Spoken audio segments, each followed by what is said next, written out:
The flower certainly didn't wilt in his return to Pittsburgh, but the Penguins blew yet another lead, and their losing streak has reached 6. Hunter and I are going to talk about that and more on this edition of the Locked On Penguins podcast.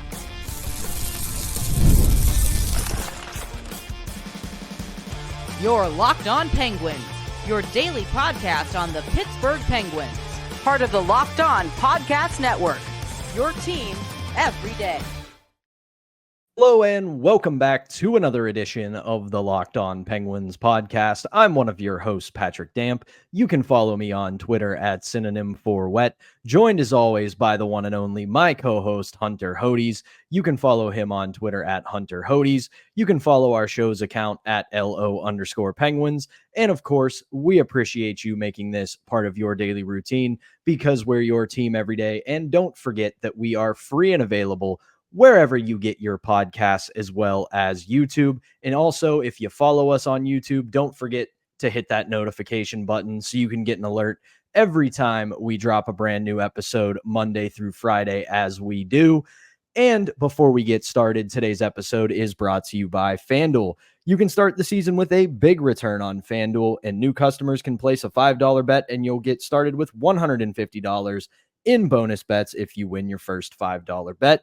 Visit FanDuel.com to get started. So another day, another loss, and another blown lead for the Pittsburgh Penguins as they drop the return of Marc-Andre Fleury to PPG Paints Arena, what will be likely his last start in Pittsburgh as he's expected to retire at the end of this season. They dropped that one 5-3.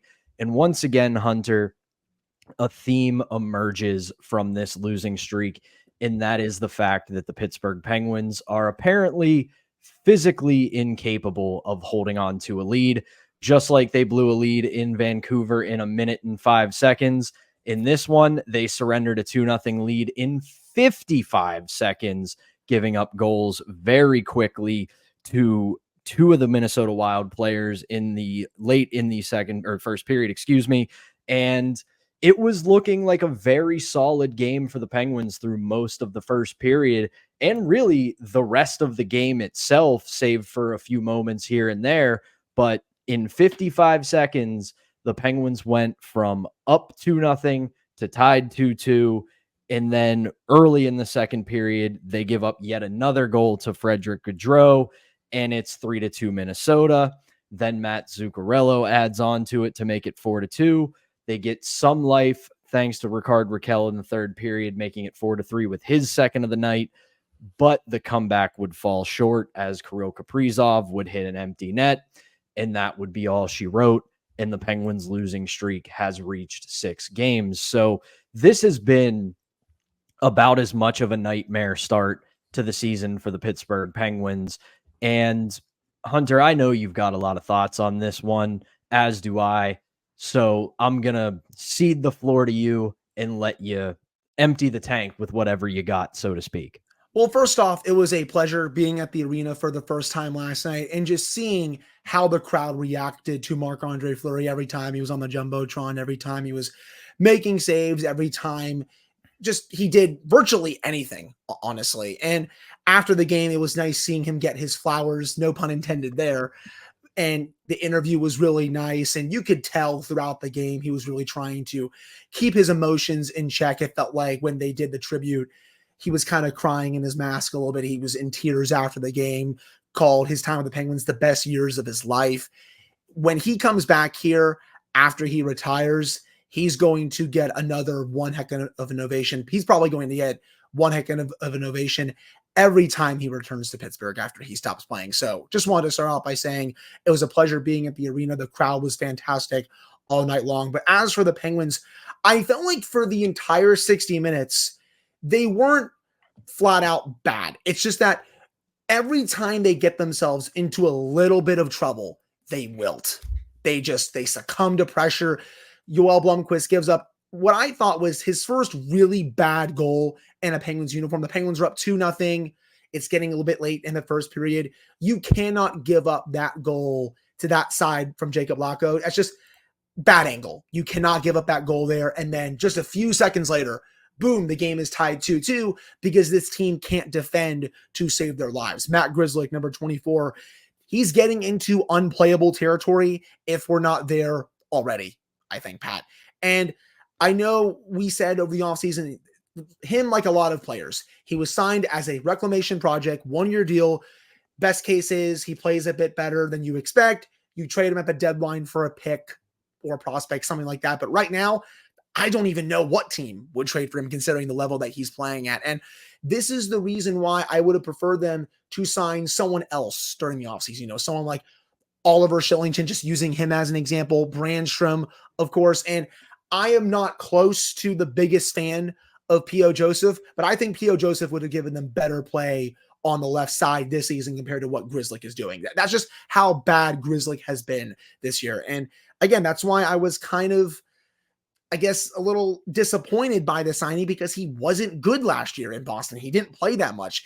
If this were 2 to 3 years ago, I would have been over the moon about it. But that signing, coupled with a couple of other things they did, I think showed the fans that, yeah, they're not really serious about contending this year and that they're trying to just sign these guys, get their game back to where it used to be at least a little bit, and then flip them. But for someone like Grzelcyk right now, I don't even think he's going to get a draft pick at the deadline unless something really drastically changes. But the biggest thing, yet again, is the team's inability to sustain momentum, their inability to defend. On this 6-game losing streak, they have had 3 multi-goal leads. The one against Winnipeg, the one against Vancouver, the one against Minnesota. They wilted them all away in a matter of seconds to a couple of minutes. It's not good enough. When something bad happens, you have to take the momentum back, and they're unable to do it every single time. They're soft in that regard, and that's on the players, and it's especially on the coaches. We all know that Mike Sullivan has reached his expiration date here in Pittsburgh. I said over the offseason I would have fired him. They didn't want to listen, but it's on all of them right now. The players aren't executing his system, and he also won't adapt. So this is what you get. And based on what we've seen for the first 11 games, it feels like it might only get worse before it gets better. Right. And I'm going to have a little bit, I don't know if I would call it a rant, but I'll have a little bit more on Mike Sullivan later in the show because there is something that I have to get off of my chest about coaching and in this roster overall, but I'm going to need a little bit more time to get that out. But to your point about momentum, I know a lot of people don't like to believe in momentum. They don't think it's a thing. They throw that out the window, but at the very least, in those moments, whether it's you give up a goal and it becomes 2-1, or you give up another goal and they tie it, in that moment, you don't even have to really take the momentum back. You just have to play the game back to even. And for some reason, they lack the ability to do that. Because you watch against Vancouver, against Minnesota last night, they just, I don't want to say stop playing because that's not an accurate assessment, but they just they stop doing the little things. You don't have to go right back into attack mode. You don't have to suddenly come out guns blazing after that happens.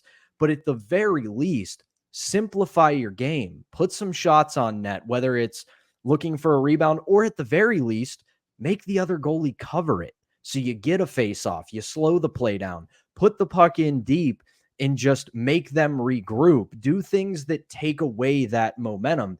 You don't have to go out and snatch it back. You just have to get back to even, and they can't even do that. So that is a huge issue. As for Yoel Blomqvist, yeah, I will give him a pass on the first goal because, yes, it was a bad angle. And the reason I will give him a pass is because he's a 22-year-old rookie goaltender, and there will be growing pains with a 22-year-old rookie goaltender. There will be moments where he lets in a soft one or he makes a mistake, and you go, okay, he's 22. He's starting his NHL career. This is part of the development process. But when you're pushing 30 and you're making $5 million a year, like say Tristan Jarry, or you're in the same age bracket and making $2.5 million like Alex Nedeljkovic, you need to make those saves. So I can give him the slightest of passes on that, given where he is developmentally. And lastly, the team defense. And this is going to be part of what I'm going to say in the second segment. But a lot of this to me, and this is just a bit of a preview, is on the players. You look at Matt Zuccarello's goal, and Anthony Beauvillier does a really good job of checking him throughout the offensive or the defensive zone for the Penguins, offensive zone for Matt Zuccarello.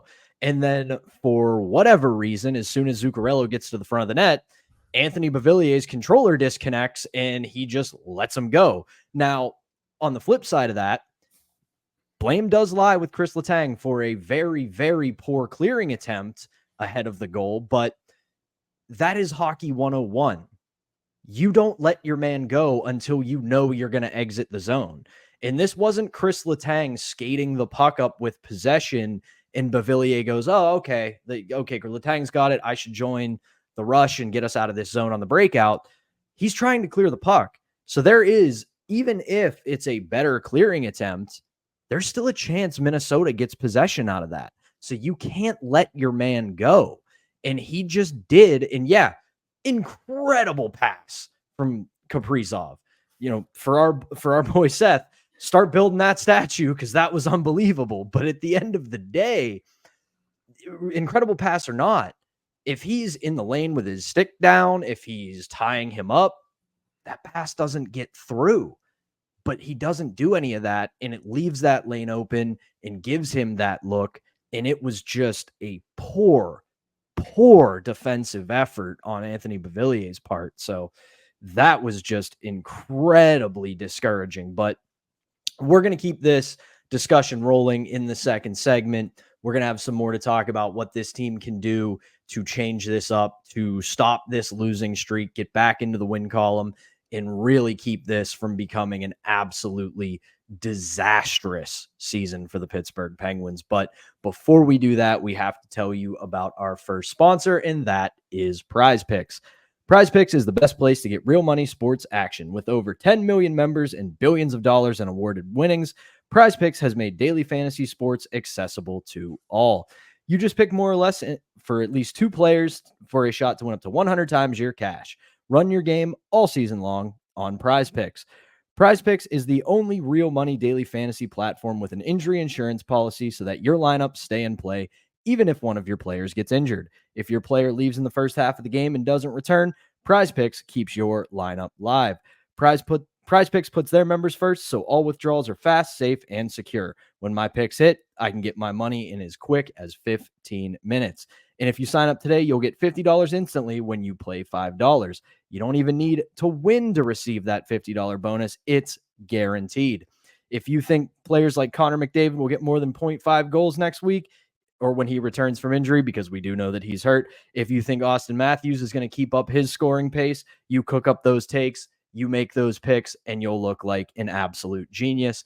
You guys know that I am not very good at season-long fantasy, but daily fantasy, brother, that is where I am cooking, and PrizePicks is the place for me to do that.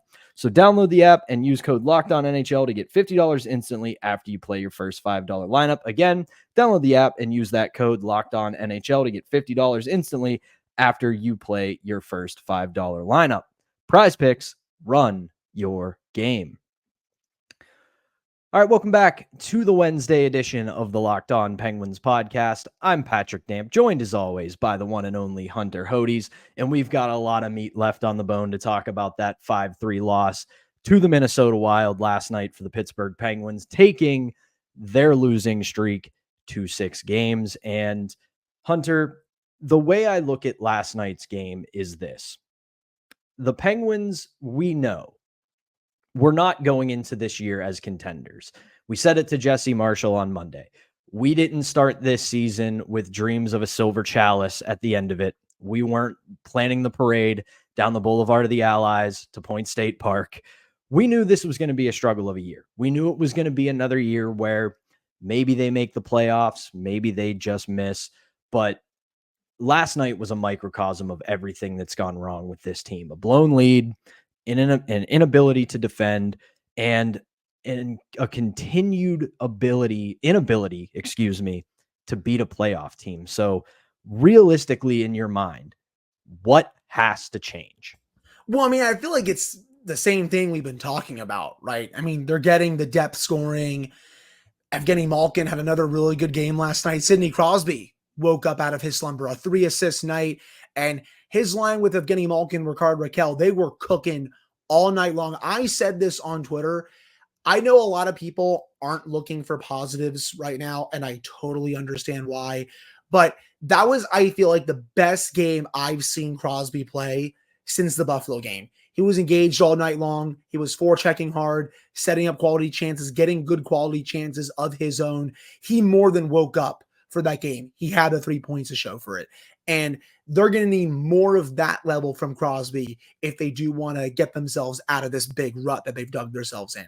And I think, again, the defensive issues, we keep bringing it up, but until they actually start playing committed team defense, that has to change. This team also needs to be a lot better at, when they get a lead, simplifying their game. Stop playing so open. You can still play a little bit open, but tone down the aggressiveness a little bit so you're not leaving wide open areas of the ice undefended and just giving up high danger chances. I felt like overall, when you look at the 5-on-5 numbers, Minnesota only had 9 high danger chances, none in the third period. Again, that is some progress for the Penguins, considering they gave up 24 to the Oilers the other night, but it's still not good enough and not where it needs to be. You blew that lead in less than a minute, just like basically what you did against Vancouver.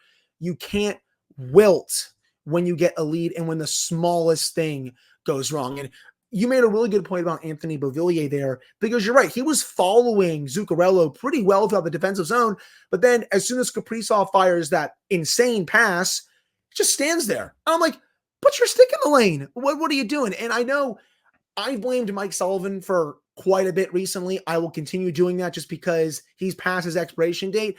I don't think Mike Sullivan is telling Anthony Beauvillier to just stop like that in the defensive zone. And the same thing also for the delay of game penalty, for example, in the third period. I don't think he's telling his player, oh yeah, clear it over the boards. Like that's not the case here. So again, I am more than down to blame coaching. I have been more than I know. Not as much, I think, as some other people have. I try to be level-headed with it, but I definitely have been blaming coaching for a lot of these problems. But I'm also putting some on the players too, where it's like, okay, put your stick in the passing lane. Don't clear the puck, obviously, over the boards. Just stop making stupid mistakes. I don't think Sullivan is telling these players to do stupid mistakes like that. But I do think at the end of the line, these issues, just going back, I think, to last season, even maybe the season before, if you want to argue that, I feel like it's going to be his downfall here in Pittsburgh. And, you know, whether or not they fire him this year or the offseason or whenever it happens, it's going to be too late. But again, right now, it's on both the coaches and it's on the players. I really do feel that's way. This is how you can tell Hunter and I have done a couple hundred of these episodes together, because, brother, you just teed me up perfectly for what I said I was going to talk about with coaching. And this is how I want to start this. I don't want this to come off as a blind defense of Mike Sullivan, because it's not that. I don't have any loyalty to Mike Sullivan. I know I've said I think he's a great coach. I still believe he's a great coach. I don't think Team USA hired him because he's a good guy. They hired him because he's a very good coach. And I also don't care if they hold on to him, if they fire him. It is no water off of my back. I truly don't care. But I was thinking of this last night, watching some of those defensive efforts, and I coupled it with our conversation from Marshall Monday about how you look at the way these guys are fixating on the puck in the defensive zone. They're playing the same system they have played for at least the last 7 years. This is not a brand new system. I agree they should change it. He absolutely should change it, because it's not working. And if you continue to do the same thing over and over again, it continues to not work, then I think we've identified the issue.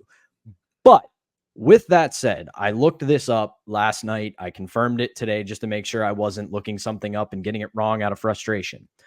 22 skaters have suited up for the Pittsburgh Penguins so far this season. 16 of them have been here for at least a year, meaning they were on the team last year or years prior. The Penguins have not changed their defensive zone system. It is still a puck side overload. And as Jesse explained to us, It's not a complex system. 3 guys pressure the puck side. If the puck gets reversed, you just switch those roles over. Center continues to pressure, wing and defenseman pressure, and a defenseman and a winger cover the slot. This is not peewee hockey. These guys have played this before. And like I said, 16 of these skaters who have played this year have played this system specifically with the Pittsburgh Penguins. Again, I still think Mike Sullivan should change the system because it's clearly not working. But again, this is not peewee hockey. These guys know this system. They have played this system either with the Pittsburgh Penguins or with other teams along their hockey journey. Yes, I am frustrated with the coaching. You are clearly frustrated with the coaching. I know our listeners are frustrated with the coaching. But a coach can only do so much. And yes, he's got his flaws. He's got his shortcomings, and they all should be talked about right now. But at some point, the players have to play. And again, this is not a new system. It's not an overly complex system. They didn't overhaul it in the offseason. There is familiarity with this system. And when you watch the failings that they have of it, it's at first, in the beginning part of this season, I looked at it and thought, oh man, they're just not a fast team anymore. They can't do this anymore. Watching this losing streak, it's just not doing their jobs. They're puck chasing. They're not getting to spots. They're making poor passes and poor clearing attempts. And it's not as if these guys just forgot how to play hockey. So while I'm frustrated with Sullivan, I'm frustrated with the system, an onus eventually has to be put upon the players because this is not new. This is not something that came out of the blue. And when you have a majority of your skaters having played this system for at least a year, eventually some blame has to be put on them. See, no, I agree with you in part. A lot of these players are making dumb decisions, like, again, Anthony Beauvillier just stopping, watching that Kaprizov pass. You have the delay game penalty. You have really ill-advised pinches, being way too aggressive. Yes, the onus on that is on the players. But again, it is well past time for this head coach to adjust to the personnel that he has. And if he's unable to do that, or he doesn't want to do that, then you can show him the door and you can bring in someone else that will get these players to play a lot more better, especially in their own zone. I don't think David Quinn is going to do that. And if they do fire Mike Sullivan and they promote David Quinn to interim head coach, I feel like their defensive issues are going to get worse considering Quinn's work in San Jose and New York. Those teams were not that good defensively. If you want to put Vellucci in charge, okay, you might improve a bit more defensively, but it's still not going to be that much. You'd have to wait until the offseason to hire someone full-time. If you wanted to bring in someone during the season, this might be a hot take to some, maybe not. Jay Woodcroft is on the top of my list. He's been on the top of my list going back to last offseason where he was available. And I even said if the Penguins wanted to make a change, he would be someone that I would go after right away if I were the Penguins. And I think they wouldn't do it now just because they're not contending. I think they would maybe wait until after the season. But again, just going back to your overall point, I agree in part because the players do have to play and a lot of these guys have to be so much better and stop making stupid plays on the ice. They have to stop wilting under pressure. But at the same time, this head coach needs to be so, and I mean so much better. It is past time for him to look himself in the mirror and be like, am I really going to go down with this ship and not do anything about it?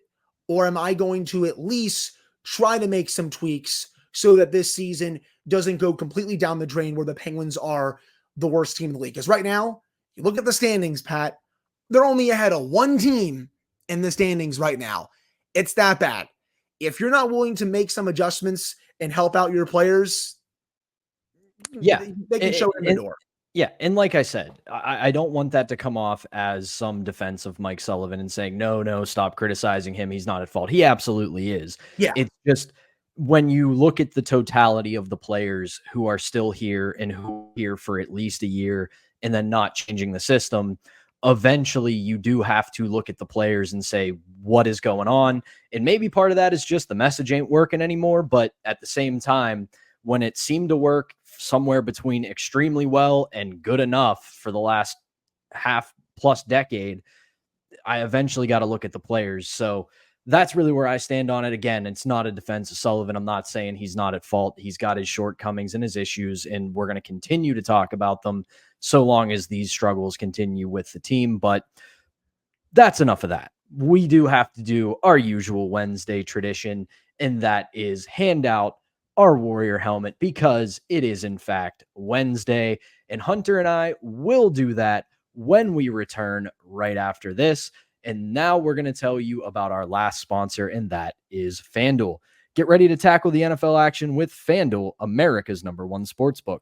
Because right now, new customers can bet $5 and get $150 in bonus bets if you win. The FanDuel Sportsbook app gives you everything you need to place live bets on the NFL all in one place. So when you get a hunch in the middle of the game, when you're sitting down on Sunday and watching all the NFL action, you can check out the latest stats, view live play-by-play, and so much more on the same page where you place your bets.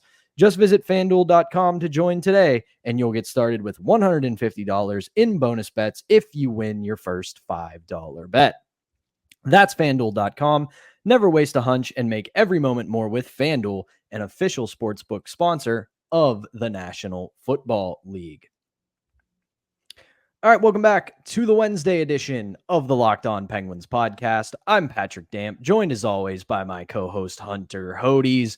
And it's Wednesday, so you know what that means. With all the negative vibes done and out of the way for the first two segments, it's Wednesday, which means we're giving out our Warrior helmet. And just because I have to, just so everybody knows, because I know we've gotten some new listeners over the past few weeks, this is a nod to the 2016 Stanley Cup winning Penguins, where during that season they would give their locker room team MVP a Warrior helmet to name them the player of the game. So on Wednesday, we take a look back at the week that was.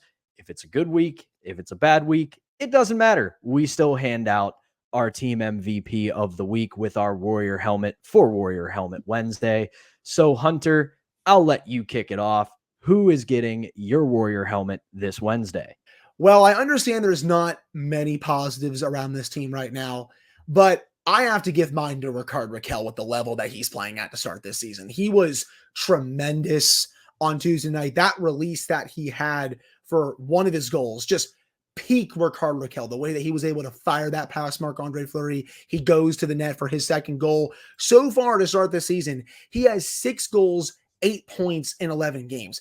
He only had 15 goals and 37 points in 70 games last year. He's at almost a point per game to start this season, even though the Penguins are off to a dreadful start. This is the Rickard Rakell that we saw a couple of seasons ago, 22-23 especially, when he had 28 goals, 60 points in 82 games for the Penguins. He is on pace to put up those type of numbers with this team if he stays healthy. He's getting back to basics. He's fully healthy. He's using his release to his advantage, which is one of the best releases, I feel like, on this team, right with Valtteri Puustinen as well. And Puustinen also, shout out to him, the way that he was able to be so patient with his goal last night and fire that puck, past Marc-Andre Fleury was awesome. Really one of my favorite games, I think, of Puustinen's tenure with the Penguins. But Rakell, the way that he's played this last week, easy choice for me to give him the Warrior helmet. I could have gone Yoel Blomqvist with the way he's playing, especially in Edmonton. I felt like even last night,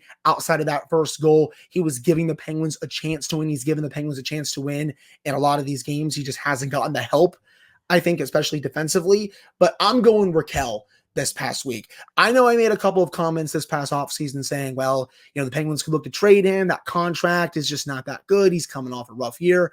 Well, at least on this episode, I want to offer an apology to Rickard Rakell and to the people that came into the YouTube comments, DM me saying, Hunter, I think you might be a bit wrong on this. I think he's going to have a really good year next year.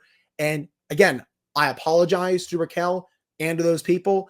I am looking like a complete fool right now. I mean, I did say heading into the season that there was a chance that he was going to bounce back. I just wasn't sure how confident I was going to be. But so far, in at least 11 games, he has been fantastic, and I love seeing him play at the level that he played at 2 years ago. That is one of the biggest positives of this team right now. That's a great pick, and to keep everybody on their toes, I am going to make the same pick. That is who I'm going with. I think it's been a very solid return so far this week. Granted, this was not the best week. They're in the midst of a 6-game losing streak, and there's not a ton of positive to take out. Like you, I was back and forth between Ricard Raquel and Yoel Blomqvist. When you have a game where you face 50 shots and only give up 4 goals, that is a pretty damn good effort. So he definitely is a runner-up for me. But overall, just watching Ricard Raquel's game this year, I think it really solidifies how hurt he was last season. I think that early shoulder injury really took it out of him. Didn't get a chance to really get into the mix. Didn't have a great return. Probably wasn't 100% when he returned. Couple that with just being unable to produce at the level he's known to produce for. It just snowballed on him, and it was not a great season. This year, complete 180 so far through 11 games. He's just played very well. He's got 6 goals in 11 games, leads the team, 8 points as well with 2 assists. It's just been a very great start to the year for him in a season where so far there is not a lot of positive to glean. So very big week for him, and putting him up on the top line, it makes sense with the way he's producing and the way he's playing.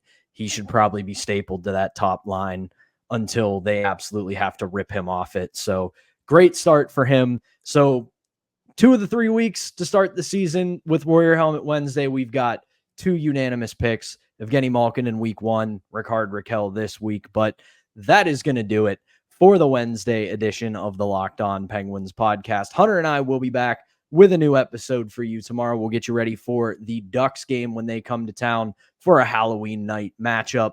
I will be in attendance, so if you see me, say what's up, and we'll talk about how frustrating this team has been so far, because God knows I got plenty of rants and raves in me. But anyway, that'll do it for this edition. Hunter and I will be back again tomorrow, but for now, for Hunter Hodes, I'm Patrick Damp. Thank you as always for tuning in, and we will be back on Thursday.